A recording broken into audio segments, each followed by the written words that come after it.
Question number 14th question है हमारा, x square -22x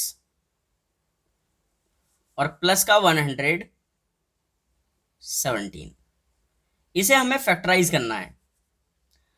और फैक्टराइज करेंगे किस मेथड से? Splitting the middle term. जो मिडिल में जो टर्म है उसको स्प्लिट करके लिखना है। कैसे लिखते हैं? आप सबसे पहले प्राइम फैक्टर्स लेंगे, किसके?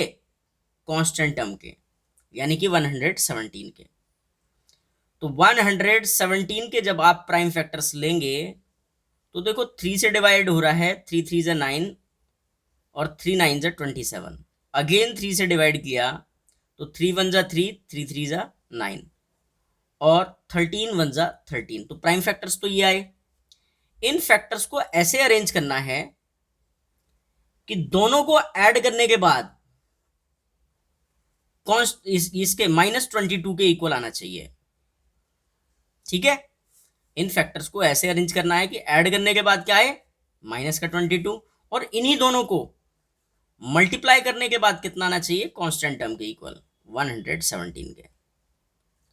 तो देखते हैं हम, देखो 3 3 जा 9 और ये 13 बचा, तो दोनों को ऐड करके देखो कितना आता है? 22 आया। दोनों को मल्टीप्लाई करके देखो तो कितना आया? 117। ठीक है, लेकिन यहां एक चीज देखो, हमें 22 नहीं चाहिए, हमें माइनस का 22 चाहिए। तो अगर मैं इनके आगे दोनों के माइनस लगा दूं तो क्या कोई फर्क पड़ता है? फिर भी तो माइनस का 9 प्लस माइनस माइनस,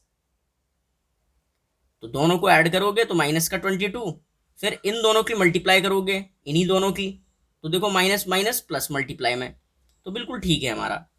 तो यानी कि एक तो हमारा -9 है और दूसरा हमारा माइनस का 13 है, और इन्हीं दोनों की मल्टीप्लाई करके कितना आता है हमारा? प्लस का 117।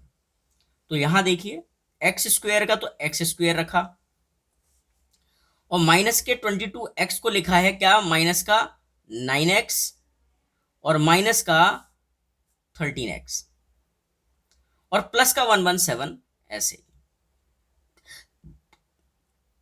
इसके बाद अगला स्टेप क्या था? फर्स्ट 2 से आपको कॉमन लेना होता है।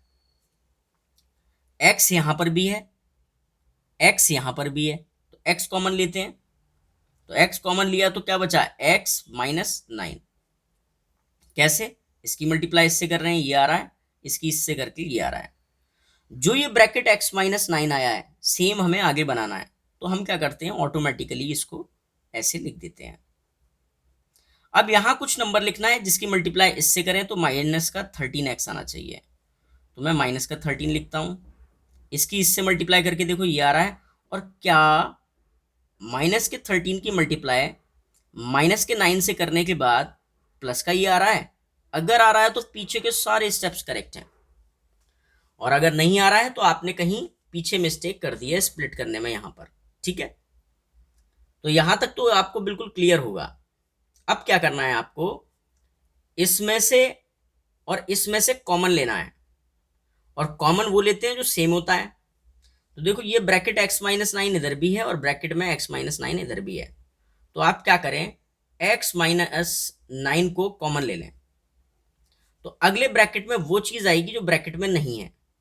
तो देखो ब्रैकेट में x नहीं है, ये ब्रैकेट के बाहर है तो लिखो, और इस ब्रैकेट के बाहर -13 है तो वो लिखो। तो x -9 x -13 हमारा आंसर है फैक्टराइज करने के बाद। आई होप आपको क्वेश्चन समझ में आया होगा। चलते हैं नेक्स्ट क्वेश्चन पर।